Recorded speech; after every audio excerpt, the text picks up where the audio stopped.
Em nome do Pai que me criou, do Filho que me resgatou e do Espírito Santo que me santificou. Divina vontade reina na minha vontade. Ó minha Mãe, eu te amo e tu me amas. Dá-me um gole da vontade divina para minha alma. Me abençoa, Mãe, para que todas as minhas ações sejam feitas diante de vossos olhos maternais. Amém. Fiat. Especial Semana Santa, o Evangelho, como me foi revelado por Maria Valtorta. A chegada ao cenáculo e o adeus de Jesus à Mãe. 17 de fevereiro de 1944. Estou vendo o cenáculo onde deve consumar-se a Páscoa. Vejo em seus pormenores. Eu poderia contar todas as rugas da parede e as fendas do pavimento. É um salão não perfeitamente quadrado, mas também pouco retangular.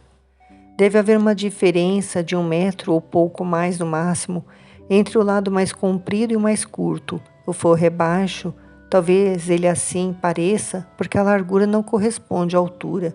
É levemente encurvado, ou seja, os dois lados mais curtos não terminam em ângulo reto com o forro, mas com um ângulo em forma de arco. Nos dois lados mais curtos há 2 janelas largas e baixas, em frente uma da outra. Não sei para quais lados elas estão viradas, se é sobre algum pátio ou sobre alguma entrada, porque agora estão com as venezianas que as fechadas. Eu disse venezianas. Não sei se o termo está certo. São como uns batentes de pranchas bem fechadas por meio de uma barra de ferro que as atravessa.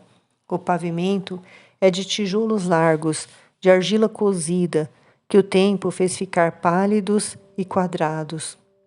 No centro do forro está pendurada uma lâmpada de azeite com vários bicos. Das 2 paredes mais compridas, uma é toda sem aberturas, na outra, em vez disso, há uma portinha em um canto que é acessada por uma escadinha sem corrimão, de 6 degraus, terminando em um patamar de 1 metro quadrado. Sobre este, pegado à parede, há um outro degrau, sobre o qual se abre a porta nivelada com o degrau. Não sei se me expliquei bem. Eu tento fazer o desenho. As paredes são simplesmente escaiadas, sem ornados. No centro do salão há uma mesa grande, retangular, muito comprida em comparação com a largura, meio paralela à parede, que é mais comprida e feita de uma madeira comum. Ao longo das paredes compridas estão as cadeiras que vão ser usadas. Nas paredes mais curtas, abaixo da janela, há uma espécie de baú, sobre os quais há umas bacias e ânforas, e por baixo de uma outra janela está uma credência baixa e comprida, sobre a qual por enquanto não há nada. Esta é a descrição do salão onde se irá consumir a Páscoa. Justamente hoje é que estou vendo-a distintamente, a ponto de ter podido contar os degraus e observar todos os seus particulares. E agora que vem chegando a noite, meu Jesus me conduz ao final da contemplação. Estou vendo que o salão me conduz pela escadinha dos 6 degraus para uma entrada escura que fica ao lado esquerdo, como é vista daqui por mim, e se abre para a rua por uma porta larga, baixa e maciça, reforçada com brochas e barras de ferro. Diante da portinha, que vai do cenáculo para a entrada, há uma outra porta para quem vai para outra sala menor.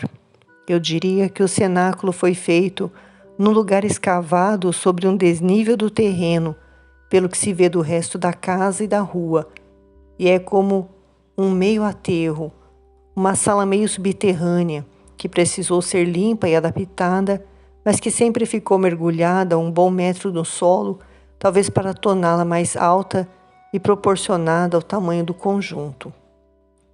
Na sala que agora estou vendo, está Maria com outras mulheres.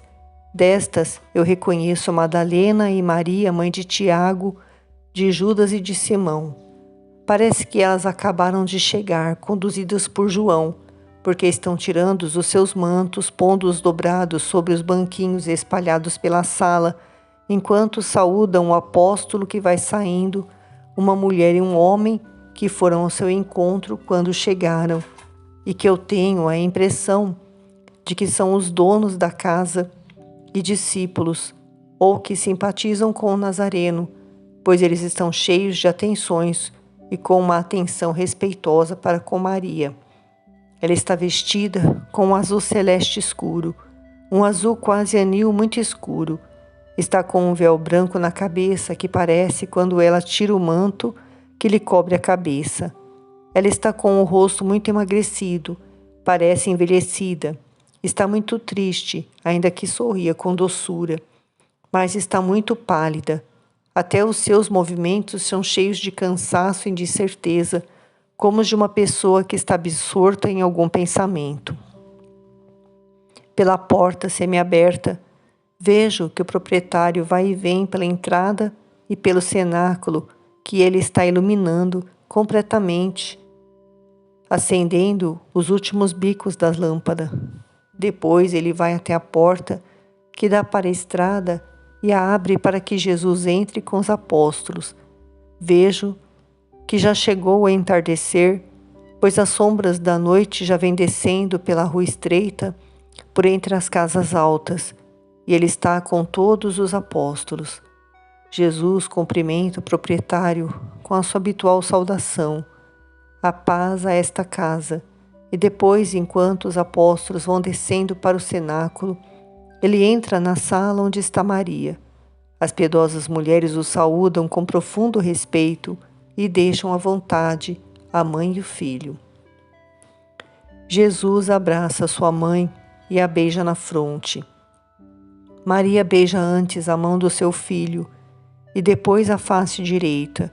Jesus faz que Maria se assente e assenta-se também ao seu lado, em dois bancos que estão perto um do outro.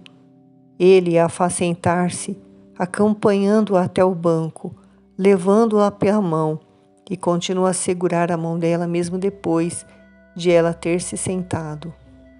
Também Jesus está absorto, pensativo e triste, por mais que se esforce para sorrir. Maria olha com ansiedade a expressão do rosto dele. Pobre mãe, que pela graça e pelo amor compreende que a hora é esta. Contrações de dor se deixam ver no rosto de Maria, e seus olhos se dilatam diante de uma visão interna de espasmo, mas ela não faz cenas, é majestosa como o filho. Ele lhe fala e a saúda, e se recomenda às suas orações. Minha mãe, eu vim para receber força e conforto de ti. Eu sou como um menino pequenino, minha mãe, que sente necessidade do coração da mãe para a sua dor e do seio da mãe para a sua força. Eu voltei a ser, nesta hora, o teu pequeno Jesus de outros tempos. Não sou mais o mestre, minha mãe, sou unicamente o teu filho, como em Nazaré, quando eu era pequeno, como em Nazaré antes de deixar a vida oculta. Eu tenho só a ti. Os homens, neste momento, não são amigos e amigos leais do teu Jesus. Eles não são nem corajosos em fazer o bem. Somente os malvados é quem sabe ser constantes e fortes em fazer o mal. Mas tu me és fiel, és a minha força, minha mãe, nesta hora. Sustenta-me com o teu amor e a tua oração. Não há senão tu que nesta hora sabes orar entre os que mais ou menos me amam, rezar e compreender. Os outros estão em festa, pensando só em festa ou pensando em cometer delitos, enquanto que eu vou sofrendo muitas coisas. Muitas coisas morrerão depois desta hora, e entre elas a humanidade deles, e saberão ser dignos de mim todos, menos aquele que se perdeu e que nenhuma força é capaz de reconduzir ao arrependimento. Mas, por enquanto, são homens tardos, que não percebem que vou morrer, mas se alegram crendo mais do que nunca que está próximo o dia do meu triunfo, Os hosanas de dias atrás os deixaram embriagados, minha mãe. Eu vim para esta hora e, sobrenaturalmente, eu a vejo chegar com alegria, mas o meu eu também a teme, porque este cálice tem o nome de traição, renegação, ferocidade, blasfêmia, abandono. Sustenta-me, ó minha mãe, assim como quando, com a tua oração, atraíste sobre ti o Espírito de Deus, dando por ele ao mundo o esperado das nações, atrai agora sobre o teu filho a força que me ajude a completar a obra para a qual eu vim. Mãe, a Deus, abençoa-me, Mãe, também pelo Pai, e perdoa a todos. Perdoemos juntos, desde agora, perdoaremos aos que nos torturam. Jesus, ao falar, foi deslizando de joelhos até os pés de Maria e a ficou olhando, segurando-a abraçada pela cintura. Maria chora sem gemer, com o rosto levemente levantado, em uma oração interior a Deus. As lágrimas lhe rolam sobre as faces pálidas, caem sobre o seu colo e sobre a cabeça que Jesus por fim apoia sobre o seu coração. Depois Maria põe sua mão sobre a cabeça de Jesus, como para abençoá-lo, e depois se inclina, beija-o sobre os cabelos e os acaricia. Acaricia os ombros, os braços, pega o seu rosto entre as mãos e o move em sua direção, o aperta contra o coração, beija-o ainda entre lágrimas na testa, no rosto, nos olhos dolorosos, depois o nina, aquela pobre cabeça cansada, como se ele fosse uma criancinha, como eu a vi niná-lo na gruta do divino recém-nascido. Mas agora ela não canta, somente diz: Filho, Filho, meu Jesus. E o que diz com uma voz que me dilacera o coração. Depois Jesus se levanta, ajeita o manto, fica em pé diante da mãe, que ainda está chorando, e por sua vez a abençoa. Em seguida, dirige-se para a porta. Antes de sair, lhe diz: Minha mãe, eu virei ainda, antes de consumar a minha Páscoa. Reza enquanto me esperas. E sai. 9 de março de 1945, a última ceia pascal. Começa o sofrimento da Quinta-feira Santa. Os apóstolos, e agora são 10, entregam-se ao grande trabalho de preparar o cenáculo.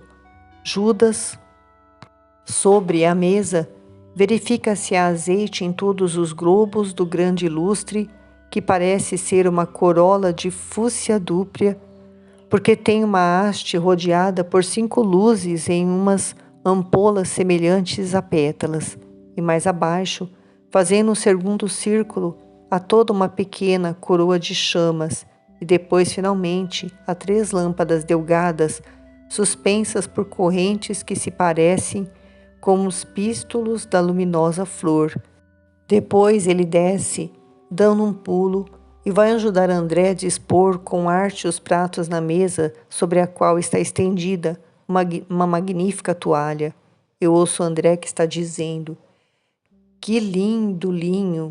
Iscariotes, um dos melhores de Lázaro, Marta o quis trazer de todo jeito. E estes cálices? E estas ânforas, então? Observa Tomé que pôs o vinho nas ânforas preciosas e as fica contemplando e se espelhando em suas saliências delicadas, acariciando as asas delas feitas a cinzel com os seus olhos de entendedor. Quem saberá o valor disso, hein? Pergunta Iscariotes. Foi trabalhada a martelo. Meu pai ficaria louco por ela. A prata e o ouro em folha se deixam dobrar com facilidade quando são esquentados. Mas, tratados assim, basta um momento para estragar tudo. Basta uma martelada maldada. É preciso usar ao mesmo tempo, de força e de leveza ao bater. Estás vendo as asas? Foram tiradas do broco, não foram soldadas. São coisas de ricos. Pensa só que todo aquele trabalho com a lima e o espaço em branco se perdem. Não sei se me entendes. Eu entendo, afinal é como alguém que faz uma escultura. Isso mesmo. Todos ficam admirados. Depois voltam para o seu trabalho. Uns colocam as cadeiras em seus lugares e os outros preparam as credências. Entram juntos Pedro e Simão. Oh, afinal chegastes. Por onde foi que andastes agora, depois de terdes vindo ficar com o mestre? Fugistes de novo? Diz Iscariotes. Recebemos mais uma incumbência antes da hora, responde brevemente Simão. Estás triste? Eu creio que com tudo o que temos ouvido nestes dias, e são palavras saídas daqueles lábios que nunca mentem, temos bem motivos para estarmos. E com aquele mau cheiro de... Bem, cala a boca, Pedro, diz por entre dentes o próprio Pedro. Tu também, há dias que me vens parecendo estares doido. Estás com cara de coelho selvagem que percebe um chacal atrás de si, responde Iscariotes. E tu tens uma cara de fuinha. Também tu não estás muito bonito há dias. Ficas olhando de um modo, estás até com o olho torto. Quem estás esperando? Ou o que esperas ver? Pareces estar seguro ou queres mostrar que assim estás? Mas o que parece mesmo é que estás com medo, replica-lhe Pedro. Oh, que medo! Mas certamente nem tu és um herói. João responde, nenhum de nós o é, Judas. Tu tens o nome do Macabeu, mas não o és. O meu significa, Deus faz as graças. Mas eu te juro que sinto em mim o tremor de quem sabe que leva consigo a desgraça e, sobretudo, de quem está na desgraça de Deus. Simão do Jonas, que foi batizado de novo com o nome de A Pedra, está agora mole como a cera no fogo. Ele não conta mais com a sua vontade, e eu nunca o vi com medo, nem nas mais fortes tempestades. Mateus, Bartolomeu e Filipe parecem sonâmbulos. Meu irmão e André só sabem ficar suspirando. Os dois primos, nos quais a dor pelo sangue se une com a dor pelo amor ao Mestre, olha só como eles estão. Parecem já terem ficado velhos. Tomé perdeu aquele ar de alegria e Simão parece ter voltado a ser aquele leproso extenuado, todo carcomido pela dor, eu diria corroído, lívido, abatido. Sim, ele nos impressiona a todos nós com a sua melancolia, observa Iscariotes. Meu primo Jesus, o meu e vosso mestre e Senhor, está e não está melancólico. Se queres com este nome dizer que ele está triste pela demasiada dor que Israel lhe está causando e que nós vemos, e por causa da outra dor oculta que só ele vê, eu te digo, tens razão. Mas se fazes uso daquela palavra para dizeres que ele está doido, eu te proíbo, diz Tiago de Alfeu. E não é loucura uma ideia fixa de melancolia? Eu também estudei essa matéria. Sei, ele já deu demais de si, agora está com a mente cansada.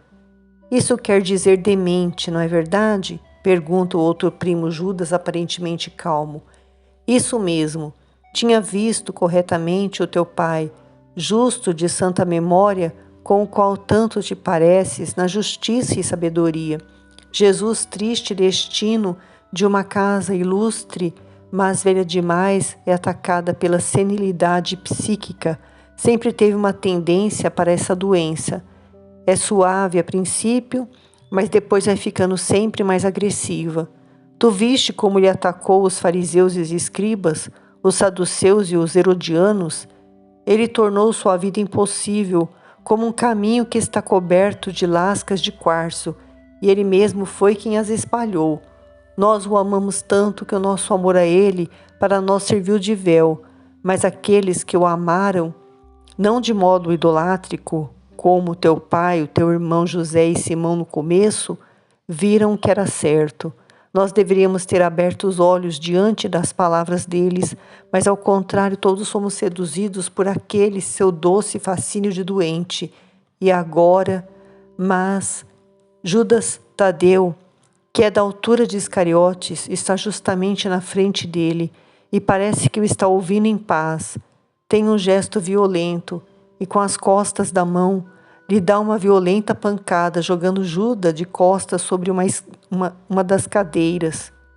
E com uma cólera que ele mal pôde conter na voz, curvando-se sobre o rosto do velhaco, que não reage, talvez por temer que Tadeu esteja ciente do seu crime, vocifera.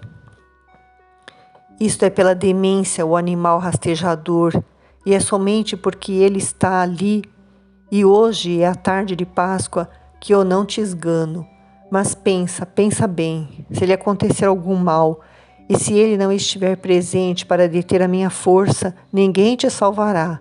É como se tu já tivesse o cabresto no pescoço, e serão estas minhas mãos honestas e fortes de operário galileu e de descendente do fundibulário de Golias que acabarão contigo. Levanta-te, desmiolado e libertino, e toma cuidado. Judas se levanta lívido, sem oferecer nenhuma reação, e o que me espanta é que ninguém reagiu diante daquele gesto de Tadeu. Pelo contrário, é claro que todos o aprovaram. Mal se recompôs o ambiente quando Jesus entra. Ele aparece à soleira da portinha e mal pode passar. Põe o pé sobre o passadouro, que oferece tão pouco espaço, sempre com o seu manso e triste sorriso, e diz abrindo os braços: a paz esteja convosco. Sua voz está cansada, como a voz de quem está enfraquecida, tanto no físico como no moral. Ele vai descendo, acaricia João a cabeça loura de João, que correu para perto dele. Sorri como se não soubesse de nada ao seu primo Judas e diz ao outro primo: tua mãe te pede que sejas bom para com José. Ele perguntou por mim e por ti as mulheres há pouco. Pena que não o saudei. Tu o farás amanhã. Amanhã? Mas eu terei sempre a ocasião de vê-lo. Ó Pedro, estaremos um pouco juntos finalmente. Desde ontem me estás parecendo um fogo fato. Eu te vejo, depois não te vejo mais. Hoje, quase que eu posso dizer que te perdi de vista, e a ti também, Simão. Os nossos cabelos mais brancos do que negros te podem assegurar que não estivemos ausentes por fome de carne, diz de cara fechada Simão. Embora em todas as idades se possa sentir aquela fome, os velhos são piores do que os jovens, diz ofensivo Iscariotes. Simão olha para ele e está para responder, mas também Jesus olha para ele e diz: estás com um dente doendo? Estás com a face direita inchada e vermelha. Sim, está doendo, mas não vale a pena pensar nisso. Os outros não dizem nada e o assunto morre assim. Fizeste tudo o que era para fazer, tu, Mateus, e tu, André, e tu, Judas, pensastes na oferta para o templo? Tanto os dois primeiros como Iscariotes dizem: tudo foi feito daquilo que nos foi mandado que se fizesse hoje. Fica tranquilo. Eu trouxe as primícias de Lázaro para Joana de Cusa e para as crianças. Eles me disseram: estavam melhores aquelas maçãs. Elas tinham sabor da fome, isto sim, e eram as tuas maçãs, diz sorrindo e sonhando João. Também Jesus sorri ao ter uma lembrança. Eu vi Nicodemos e José, diz Tomé. Tu os viste? Falaste com eles? Pergunta Iscariotes com um interesse exagerado. Sim, que há de estranho? José é um bom cliente de meu pai. Tu não havias dito antes, eu fico espantado com isso. Judas procura remediar a má impressão causada antes de estar preocupado pelo encontro de José de Nicodemos com Tomé. Eu acho estranho que eles não tenham vindo venerar-te, nem eles, nem Cusa, nem Manaém, nenhum dos... Mas o Iscariotes ri com uma risada falsa, interrompendo Bartolomeu e diz: o crocodilo se esconde na hora certa. O que queres dizer? O que está insinuando? Interrompe-se a Simão agressivo, como nunca. Paz, paz. Mas que é que tendes? Estamos na tarde de Páscoa. Nunca tivemos assim um digno aparato para a consumação do Cordeiro. Consumemos, pois, a ceia em espírito de paz. Vejo que vos perturbei muito com as minhas instruções dessas últimas tardes, mas estás vendo? Terminei. Agora não vos perturbareis mais. Não foi dito tudo o que se refere a mim. Só foi dito o essencial. O resto, vós entendereis depois. E vos será dito, sim, virá aquele que vos dirá. João, vai com Judas e algum outro buscar os jarros para a purificação. Depois, assentemo-nos à mesa. Jesus está de uma doçura dilacerante. João com André, Judas com Tiago, trazem um grande jarro, põem água nele e oferecem a toalha a Jesus e aos companheiros, que depois fazem o mesmo com eles. O jarro grande, que é de metal, é colocado a um canto.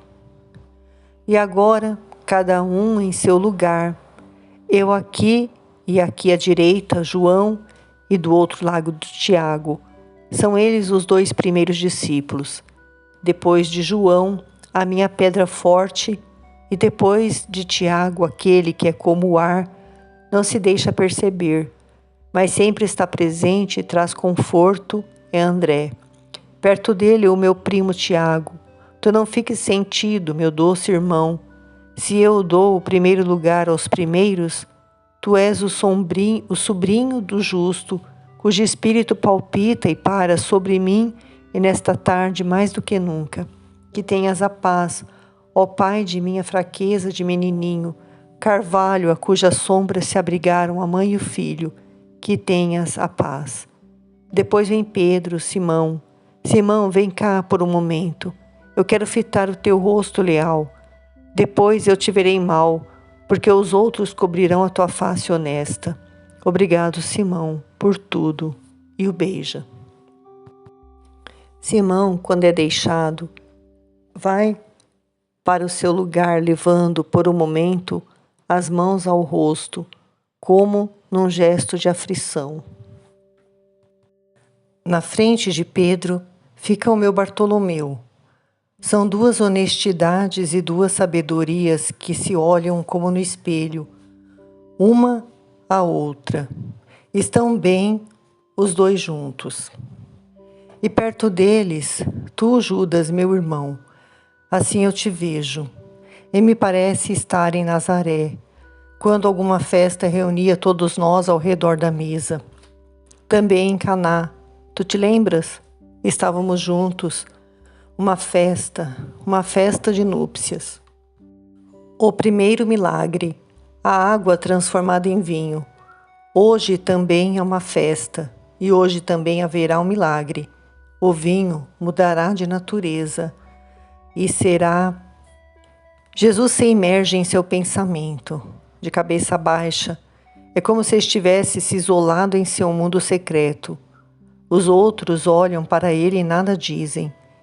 Ele levanta a cabeça e fixa o olhar em Judas Iscariotes, ao qual diz: Tu ficarás na minha frente. Será que me amas tanto assim, mais do que a Simão, para me quereres sempre à tua frente? Tanto assim, tu o disseste. Por que, mestre? Porque tu és quem mais fez, mais do que todos para esta hora. Judas olha com um olhar muito incerto, ora para o mestre, ora para os companheiros, para o primeiro com uma certa compaixão irônica, para os outros com um ar de triunfo. E perto de ti, de um lado Mateus e Tomé do outro. Então, que fique Mateus à minha esquerda e Tomé à direita. Como quiseres, diz Mateus, para mim basta estar bem na frente do meu Salvador. Por último, Filipe. Eis, vedes? Quem não está ao meu lado no lugar de honra, tem a honra de estar à minha frente. Jesus, ereto em seu lugar, verte no grande cálice colocado na frente dele. Todos têm cálices altos, mas ele tem um muito maior do que os outros têm. Deve ser o cálice ritual. verte o vinho, depois o levanta, o oferece e o coloca de novo sobre a mesa. Depois todos juntos perguntam, cantando na música dos salmos: por que esta cerimônia? Esta é uma pergunta formal, compreende-se, faz parte do rito. E àquela pergunta, Jesus, como chefe da família, responde: este dia nos lembra a nossa libertação do Egito. Bendito seja Javé que criou o fruto da vinha. Ele bebe um pouco desse vinho oferecido e passa o cálice para os outros. Depois oferece o pão, o parte, o distribui. Em seguida, as ervas mergulhadas no molho avermelhado que está em 4 molheiras. Terminada esta parte da refeição, eles cantam uns salmos todos em coro. Vem sendo trazido da credência para a mesa e posto na frente de Jesus o tabuleiro com o cordeiro assado. Pedro, que na primeira parte fez o papel de quem pergunta, também aqui toma a palavra. Para que este cordeiro assim? Para recordação de quando Israel foi salvo pelo cordeiro imolado. Não morreu nenhum primogênito onde o sangue brilhava nas ombreiras e arquitraves. E depois, enquanto o Egito chorava os seus primogênitos machos que haviam morrido, tanto no palácio real como nos tugúrios, os hebreus, capitaneados por Moisés, puseram-se a caminho da terra da libertação e da promessa. Com os rins cingidos, com as sandálias nos pés, um bordão na mão, estava pronto o povo de Abraão para pôr-se em marcha, cantando os hinos de alegria. Todos se põem de pé e cantam. Quando Israel saiu do Egito e a casa de Jacó do meio de um povo bárbaro, a Judeia tornou-se o seu santuário. Se estou certa, é o Salmo 113. Agora Jesus está trinchando o cordeiro, vertendo mais um cálice e passando aos outros, depois de ter bebido dele. Depois eles ainda cantam: meninos, louvai o Senhor, bendito seja o nome do Eterno, agora e para sempre, pelos séculos dos séculos. Do Oriente ao Poente deve ser louvado. Jesus distribui as partes, tomando cuidado para que cada um fique bem servido, como faz um pai de família entre os filhos que lhe são todos queridos. Está solene, um pouco triste quando diz: desejei ardentemente comer esta Páscoa convosco. Tem sido este o meu desejo dos desejos desde que eu fui escolhido para ser o Salvador. Eu sabia que esta hora vem antes daquela, e a alegria de dar-me colocava antecipadamente este consolo ao meu sofrimento. Eu ardentemente tenho desejado comer convosco essa Páscoa, porque nunca mais provarei do fruto da videira, enquanto não tiver chegado o reino de Deus. E então eu me assentarei novamente com os eleitos no banquete do Cordeiro para as núpcias dos viventes com o vivente. Mas a isso chegarão somente aqueles que tiverem sido humildes e limpos de coração, como eu sou. Mestre, há pouco tempo tu dissestes que quem não tem a honra do lugar tenha de estar à tua frente. Como é então que podemos saber quem é que é o primeiro entre nós? Pergunta Bartolomeu. Todos e ninguém. Certa vez estávamos voltando cansados, enjoados com aquela aversão dos fariseus, mas cansados, não estáveis para discutir entre vós quem é que era o maior. Um menino chegou correndo até perto de mim. Ele era meu pequeno amigo, e a inocência dele veio temperar o meu desgosto por causa de muitas coisas, entre as quais estava o vosso modo humano e teimoso. Onde é que estás agora, ó pequeno Benjamim, que desde a sábia resposta que do céu veio para ti, porque como eras um anjo, era o espírito que te faltava. Naquela ocasião eu vos disse: se alguém quer ser o primeiro, seja o último e o servo de todos. E eu vos apresentei o exemplo do menino sábio. E agora eu vos digo: Os reis das nações as dominam, e os povos oprimidos, ainda que os odeiem, os aclamam. E os reis são chamados de benfeitores, pais da pátria. Contudo, o ódio deles vai se incubando por baixo daquele elogio mentiroso. No entanto, entre vós não sejam assim. O maior seja como o menor, o chefe como aquele que serve os outros. Na verdade, quem é o maior? É o que está à mesa ou o que serve? O que está à mesa. No entanto, eu vos estou servindo, e daqui a pouco vos servirei ainda mais. Vós é que tendes estado comigo nas provações, e eu tenho para vós um lugar no meu reino, e nele eu serei rei, segundo a vontade do Pai, a fim de que comais e bebais a minha mesa eterna, e estejais assentados sobre tronos, julgando as 12 tribos de Israel. Ficai comigo nas minhas provas. Só isso é que vos dará grandeza aos olhos do Pai. E os outros que forem chegando não terão lugar no reino? Só nós é que teremos? Oh, quantos príncipes haverá na minha casa! Todos aqueles que tiverem perseverado até o fim, no martírio desta vida, serão iguais a vós que comigo perseverastes em minhas provas. Eu me identifico com os que creem em mim. A dor que eu abraço por vós e por todos os homens, eu a dou como insígnia aos mais eleitos. Quem na dor me for fiel, será um bem-aventurado igual a vós, ó meus diletos. Nós perseveramos até o fim. Tu achas, Pedro? Pois eu te digo que a hora da prova ainda está por vir. Simão, Simão de Jonas, eis que Satanás pediu para peneirar-vos como trigo, mas eu rezei por ti, a fim de que a tua fé não vacile. Tu, quando te tiveres arrependido, confirma os teus irmãos. Eu sei que eu sou um pecador, mas fiel a ti eu serei até a morte. Não tenho esse pecado, nunca o terei. Não seja soberbo, meu Pedro. Esta hora vai mudar muitas coisas que antes eram de um modo e que agora serão diferentes. Quantas! Elas ocasionam e trazem consigo necessidades novas. Vós o sabeis, eu sempre vos disse, mesmo quando nós andávamos por lugares longínquos percorridos por bandidos. Não temais, nada vos acontecerá de mal, porque os anjos do Senhor estão convosco.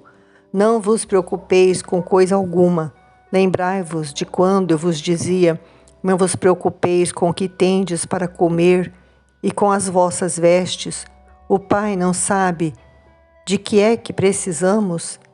Eu vos dizia também: o homem é muito mais do que um pardal, e do que a flor que hoje é uma erva e amanhã é feno. Pois bem, o Pai cuida até da flor e do passarinho. Podes agora duvidar que Ele toma cuidado de nós? Eu vos dizia também: dai a todo aquele que vos pede e a quem vos ofende, apresentar-lhe a outra face. Eu vos dizia: não tenhais bolsa nem bastão, porque o que eu ensinei foi amor e confiança. Mas agora não é mais aquele tempo. Agora eu vos digo: faltou-vos alguma coisa até agora? Fostes ofendidos? Não, mestre, mas só tu é que fostes ofendido. Vede, pois, como minha palavra era verdade. Mas agora os anjos estão todos chamados pelo Senhor deles. Agora é hora dos demônios. Com suas asas de ouro, eles, os anjos do Senhor, cobrem os olhos, se enfaixam e se doem por não serem suas asas de uma cor aflitiva, visto que a hora é de um luto cruel e sacrílego. Não há anjos sobre a terra nesta tarde. Eles estão junto ao trono de Deus para cobrirem com o seu canto as blasfêmias do mundo deicida e o pranto do inocente. E nós estamos sozinhos, eu e vós, sozinhos. E os demônios são os donos da hora. Por isso, Agora tomaremos as aparências e as medidas dos pobres homens que desconfiam e não amam. Agora, quem tem uma bolsa, apanhe também um alforge.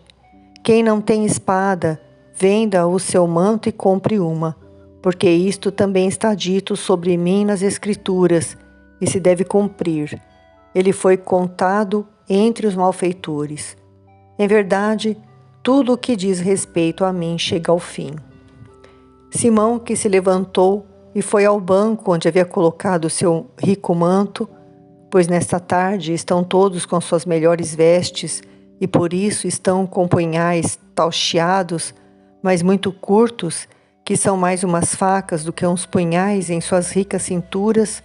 Mas Simão pega 2 espadas, 2 verdadeiras espadas compridas, levemente encurvadas, e as leva a Jesus, dizendo: Eu e Pedro estamos armados nesta tarde. Estas nós 2 temos, mas os outros só têm um punhal curto. Jesus pega as espadas e as observa, tira uma delas da bainha e experimenta o gume com a unha. É uma vista estranha ver aquela ferramenta feroz nas mãos de Jesus. Quem foi que vos deu? Pergunta Iscariotes, enquanto Jesus observa e fica calado, e Judas está ansioso. Quem foi que nos deu? Eu te faço lembrar que meu pai era nobre e poderoso. Mas Pedro... Pois bem, desde quando é que eu tenho que prestar contas dos presentes que eu quero fazer aos meus amigos? Jesus levanta a cabeça, depois de ter embaiado a espada, e a entrega aos zelotes. Está bem, as 2 bastam. Tu fizestes bem em trazê-las. Mas agora, antes de bebermos o 3º cálice, espera um momento. Eu vos disse que o maior é igual ao menor e que eu estou com a veste de um servo a serviço desta mesa e vos procurarei servir bem. Até agora eu vos dei alimento. Este foi um serviço prestado ao vosso corpo, mas agora quero prestar-vos um serviço ao vosso espírito. Esse não é um prato servido no rito antigo, mas é no rito novo. Eu quis fazer-me batizar antes de ser o mestre. E para divulgar a palavra bastava o batismo. Agora vai ser derramado sangue. Torna-se necessário um outro banho sobre vós, que fostes purificados pelo Batista em seu tempo e hoje também no templo. Mas isso ainda não basta. Vinde a mim para que eu vos purifique. Vamos parar esta refeição. Há uma coisa mais alta e necessária do que o alimento que é dado ao ventre para que ele se encha, mesmo que seja um alimento santo como este do rito pascal. E é um espírito puro, pronto para receber o dom do céu, que já nasce a fim de fazer para si um trono em vós e dar-vos a vida, dar a vida a quem estiver limpo. Jesus põe-se de pé, faz que João se levante, para poder sair mais facilmente de seu lugar. Vai a um baú, tira a veste vermelha e a põe dobrada sobre o manto, que já está dobrado. Põe na cintura uma grande toalha. Depois vai a uma outra bacia ainda vazia e limpa. Põe a água nela e a transporta para o meio da sala, para perto da mesa, colocando-a sobre um escabelo. Os apóstolos, estupefatos, ficam olhando para ele. Não me perguntais o que eu estou fazendo? Nós não sabemos. Eu te digo que nós já nos purificamos, responde Pedro. Eu te digo que isto não importa. A minha purificação servirá para quem já está puro, fique ainda mais puro. Ele se ajoelha, descalça as sandálias dos pés de Iscariotes e de um por um dos outros e lhes lava os pés. É fácil fazê-lo, porque os leitos, cadeiras são feitos de tal modo que os pés fiquem do lado de fora. Judas está assombrado e nada diz. Somente quando Jesus, antes de calçar-lhe o pé esquerdo para levantar-se, faz o gesto de ir beijar-lhe o pé dentro da sandália. Judas retira violentamente o pé e bate com a sola na boca divina. Ele o fez sem querer. Não foi uma pancada forte, mas me causa muita dor. Jesus sorri e ao apóstolo que lhe pergunta: será que te machuquei? Foi sem querer, perdoa. Jesus lhe diz: não, amigo, fizesse isso sem malícia e não faz mal. Jesus olha para ele, é um olhar perturbado, fugidio. Jesus passa para Tomé, depois para Filipe, dá uma volta pelo lado estreito da mesa e vai ao seu primo, Tiago. Lava-lhe o pé e o beija, ao levantar-se à frente dele. Passa em seguida a André, que está vermelho de vergonha e fazendo esforço para não chorar, e o lava e acaricia, como se ele fosse um menino. Depois é a vez de Tiago de Zebedeu, que só sabe murmurar: ó mestre, aniquilado, mais sublime mestre meu. João já desatou as sandálias, e enquanto Jesus está inclinado, enxugando-lhe os pés, ele se inclina e o beija sobre os cabelos. Mas Pedro, não é fácil persuadi-lo a aceitar aquele rito. Tu lavares os meus pés? Nem penses nisso. Enquanto eu estiver vivo, não te permitirei. Eu sou um verme e tu és Deus, cada qual em seu lugar. O que eu estou fazendo, tu não o podes compreender por enquanto, mas depois o compreenderás. Deixa-me fazê-lo. Tu o que quiserdes, mestre, tudo o que quiserdes. Queres cortar meu pescoço, podes fazê-lo, mas lavar-me os pés não os farás. Ó, meu Simão, não sabes tu que se eu não te lavar os pés não terás parte no meu reino? Simão, Simão, tu tens necessidade desta água para a tua alma e para o grande caminho que tens ainda que percorrer. Não queres ir comigo? Se eu não te lavar, não irás para o meu reino. Ó Senhor meu bendito, lava-me todo, os pés, as mãos e a cabeça. Quem tomou como vós um banho, não tem mais necessidade senão de lavar os pés, pois já está inteiramente puro. Os pés, o homem com seus pés anda por cima das sujeiras. E isso ainda seria pouco, pois, como eu vos disse, não é o que entra e sai com o alimento que suja. Não é aquilo que pelo caminho suja os pés que contamina o homem, mas é o que incuba e amadurece no seu coração e dali sai para contaminar as suas ações e os seus membros. Os pés do homem, de intenções impuras, o levam para as crápulas, para as luxúrias, para os comércios ilícitos, para os delitos. Por isso eles são, entre os membros do corpo, os que têm uma grande parte para purificar, junto com os olhos, com a boca. Ó homem, o homem, outrora ele foi uma criatura perfeita, o primeiro homem, mas depois até que ponto ele ficou corrompido pelo sedutor. Antes não havia em ti malícia, ó homem, não havia pecado, mas agora és todo malícia e pecado, e não há em ti nenhuma parte que não peque. Jesus já lavou os pés de Pedro e os beija. Pedro chora e toma em suas grossas mãos as mãos de Jesus, as passa sobre seus olhos e depois as beija. Também Simão tirou as sandálias e sem dizer nada se deixa lavar.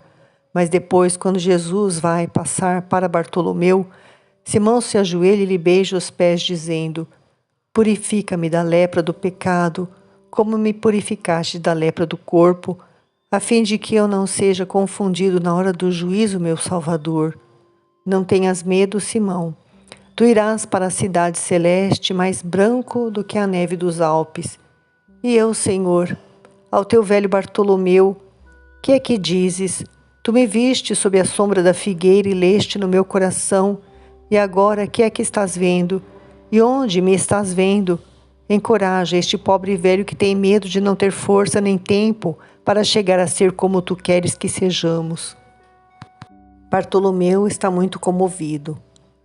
Também tu não tenhas medo. Naquela ocasião eu disse: aí está um verdadeiro israelita no qual não há fraude. E agora eu te digo: eis aí um verdadeiro cristão, digno do Cristo. Onde é que eu te vejo? Sobre um trono eterno, vestido de púrpura, e eu estarei sempre contigo. Chegou a vez de Judas Tadeu. Quando ele vê Jesus a seus pés, não sabe conter-se. Inclina a cabeça sobre o baço que está apoiado na mesa e chora.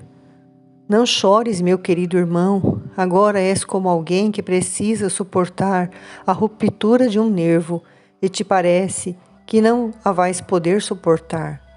Mas a dor será breve. Depois, tu serás feliz, porque me amas tu. Tu te chamas Judas, e és como o nosso grande Judas, como um gigante. Tu és aquele que protege. As tuas ações são as de um leãozinho que ruge. Tu tirarás da cova os ímpios, que diante de ti recuarão, e ficarão aterrorizados os iníquos.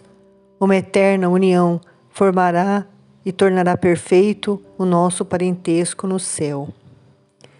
E o beija também na fronte, como fez com o outro primo. Eu sou pecador, mestre. A mim não. Tu eras pecador, Mateus.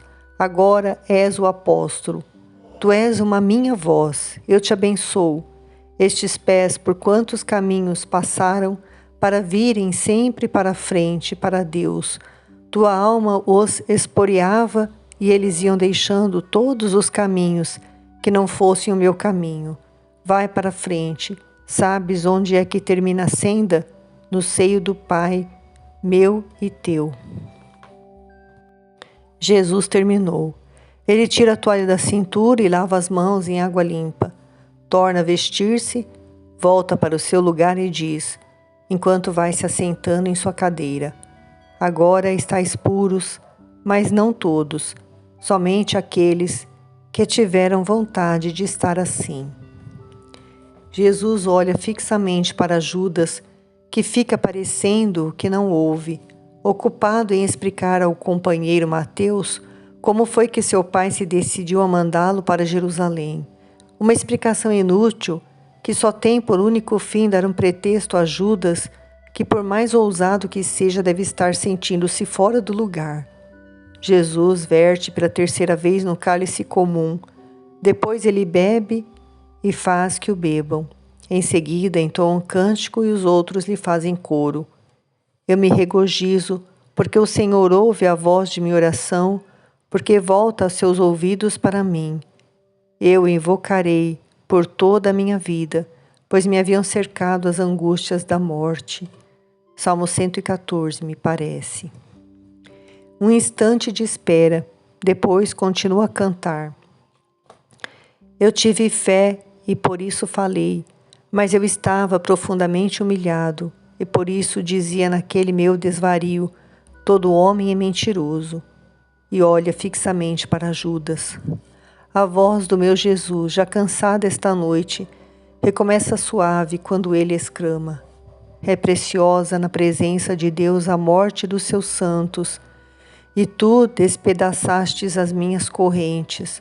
A ti eu sacrificarei uma vítima de louvor, invocando o nome do Senhor. Salmo 115.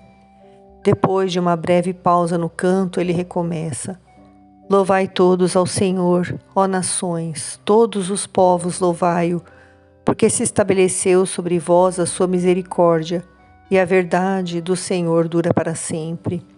Uma outra breve parada e depois um longo hino. Celebrai o Senhor, porque Ele é bom, porque a sua misericórdia dura para sempre. Judas de Queriote canta tão desafinado, que por 2 vezes Tomé lhe corrige o tom, com sua poderosa voz de barítono, e fica olhando para ele fixamente. Os outros também ficam olhando para ele, porque ele geralmente tem sido bem entoado, e até se gloria, não só de sua voz, mas também dos outros seus dotes. Mas nesta noite, em certas frases, as palavras o perturbam a tal ponto que ele desafina. E assim também acontece quando os olhares de Jesus sublinham certas frases. Uma delas é esta: é melhor confiar no Senhor do que no homem. Outra é: tendo esbarrado Eu estava cambaleando e ia cair, mas o Senhor me amparou. Uma outra é: eu não morrerei, mas viverei e narrarei as obras do Senhor. E finalmente estas duas, que agora vou dizer, é que fazem que fique sufocada a voz na garganta do traidor.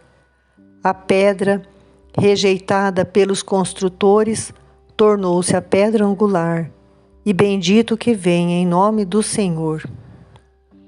Tendo terminado o salmo, enquanto Jesus corta e oferece de novo postas do cordeiro, Mateus pergunta a Judas de Queriote: estás te sentindo mal? Não, deixa-me assim, não te preocupes comigo. Mateus encolhe os ombros, mas João, que ouviu, diz: o mestre também não se sente bem. Que é que tens, meu Jesus? A tua voz está rouca, está como a de um doente ou como a de um que chorou muito. E o abraça, ficando com a cabeça sobre o peito de Jesus. Ele só falou muito, e eu não fiz outra coisa senão ter caminhado muito e apanhado friagem, diz nervoso Judas. E Jesus, sem dar-lhe resposta, diz a João: tu já me conheces e sabes o que me cansa. O cordeiro já está quase consumido. Jesus, que comeu muito pouco, bebeu somente um pouco do vinho em cada um dos cálices, mas que em compensação bebeu muita água, como se estivesse com febre, passa de novo a falar. Eu quero que vós compreendais o meu gesto de antes. Eu vos disse que o primeiro é como o último e que eu vos darei um alimento não material para o corpo, mas foi um alimento de humildade, o que eu vos dei, para a vossa alma. Vós me chamais mestre e senhor, e dizeis bem, porque eu o sou. Se, pois, eu vos lavei os pés, deveis vós também fazer isso uns aos outros. Eu vos dei o exemplo, a fim de que, como eu fiz, vós o façais. Em verdade eu vos digo, o servo não é mais do que o seu senhor, nem o apóstolo é mais do que aquele que o fez apóstolo. Procurai compreender estas coisas, porque se vós as compreenderdes e as puserdes em prática, serei felizes. Mas não sereis todos felizes, eu vos conheço. Sei quem escolhi. Não me refiro a todos igualmente, mas digo o que é a verdade. Por outro lado, há de cumprir-se aquilo que foi escrito a meu respeito. Quem come o pão comigo, levantou o seu calcanhar contra mim. Tudo eu vos digo antes que aconteça, a fim de que não fiqueis com dúvidas quanto a mim. Quando tudo tiver acontecido, vós crereis ainda mais que eu sou eu. Quem me acolhe, acolhe aquele que me mandou, o Pai Santo, que está nos céus, e que acolherá aqueles que eu enviar, como acolherá a mim mesmo, porque eu estou com o Pai, e vós estáis comigo. Mas agora vamos chegar ao fim deste rito. Continua.